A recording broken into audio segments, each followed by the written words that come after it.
Salam kasih dalam Tuhan Yesus Kristus, Bapak Ibu, saudara-saudaraku yang diberkati oleh Tuhan.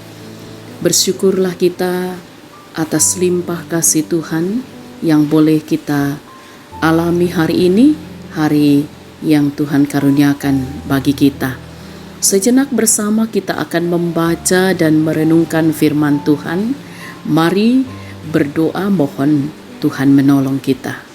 Kita berdoa. Ya Tuhan, padamu ada kasih dan pengampunan. Kami bersyukur Engkau terus menuntun menyertai kami menjalani berbagai aktivitas kami.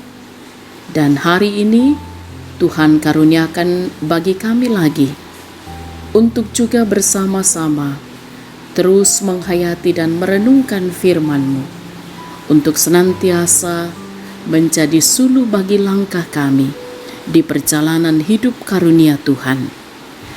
Mohon berkuasalah di dalam hati dan pikiran kami, agar kami boleh memahami firman-Mu dengan benar, dan firman-Mu akan senantiasa kami jadikan sebagai terang bagi langkah kami.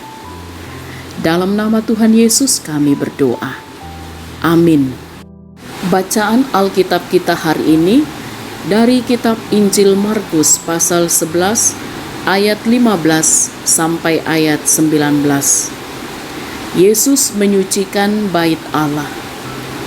Lalu tibalah Yesus dan murid-muridnya di Yerusalem. Sesudah Yesus masuk ke bait Allah, mulailah ia mengusir orang-orang yang berjual beli di halaman bait Allah.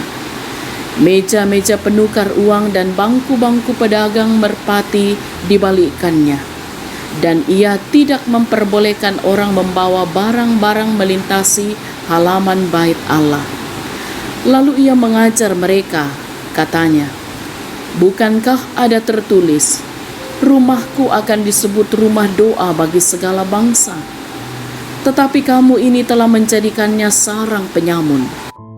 Imam-imam kepala dan ahli-ahli Taurat mendengar tentang peristiwa itu, dan mereka berusaha untuk membinasakan dia, sebab mereka takut kepadanya melihat seluruh orang banyak takjub akan pengajarannya. Menjelang malam, mereka keluar lagi dari kota. Amin. Tema renungan kita hari ini adalah rumahku adalah rumah doa. Yatu banuangku la disanga banua pas sambayangan.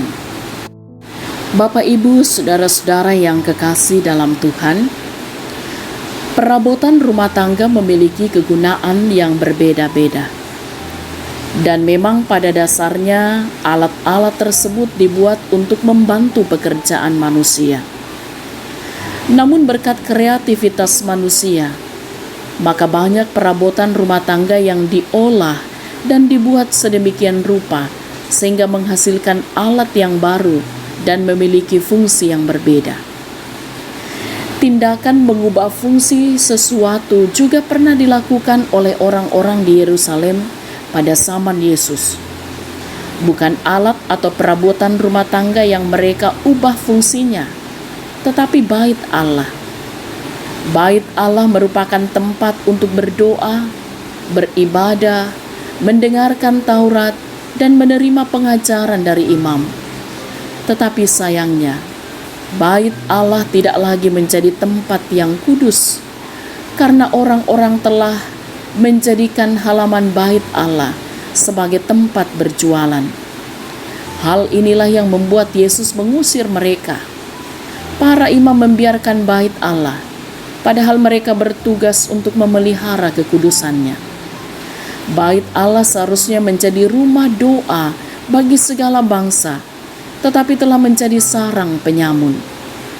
Apa yang dilakukan oleh imam-imam dan orang-orang Yerusalem adalah tindakan yang bertentangan dengan apa yang seharusnya mereka lakukan. Tindakan Yesus mengusir mereka supaya mereka mengerti arti dan tujuan dari bait Allah.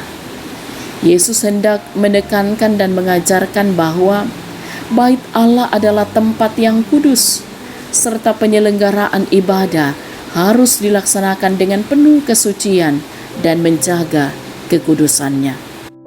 Saudara-saudaraku yang diberkati oleh Tuhan, menjaga kekudusan hidup sangatlah penting. Kita terbatas, tetapi kita dituntut untuk memiliki hidup yang kudus dalam sepanjang hidup kita. Karena itu, jadikanlah rumah Tuhan sebagai tempat untuk menghayati kebaikannya. Kiranya Tuhan menolong dan memperlengkapi kita setiap kali kita berada di rumah Tuhan. Amin. Mari kita berdoa. Jika sejenak kami boleh bersama-sama membaca dan merenungkan firman-Mu, kami bersyukur bahwa Engkau begitu mengasihi kami.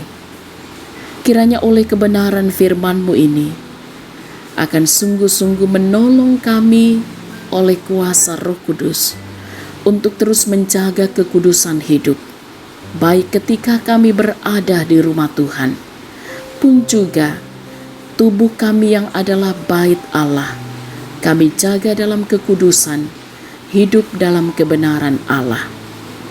Bapa kami dalam surga, mohon hikmat-Mu bagi kami semua di dalam kami menjalani kehidupan kami, dalam segala tugas, tanggung jawab, dan peran yang Tuhan percayakan bagi masing-masing kami, dimanapun Tuhan tempatkan kami. Mohon Tuhan terus menolong dan memberkati anak-anak kami dalam mereka bertumbuh maupun juga dalam pendidikan mereka, di mana di tengah-tengah situasi sekarang mereka harus belajar dari rumah. Kiranya mereka tetap tekun dan sabar mengerjakan tanggung jawab dengan baik. Mohon diberkati juga kiranya anak-anak muda kami dalam perjuangan mereka di masa muda menata masa depan bersama dengan Tuhan. Kiranya mereka boleh juga menjalani masa muda dengan penuh tanggung jawab, berkarya berjuang di dalam Tuhan Yesus. Mohon berkati juga saudara-saudara atau jemaat Tuhan yang saat ini masih dalam kondisi sakit.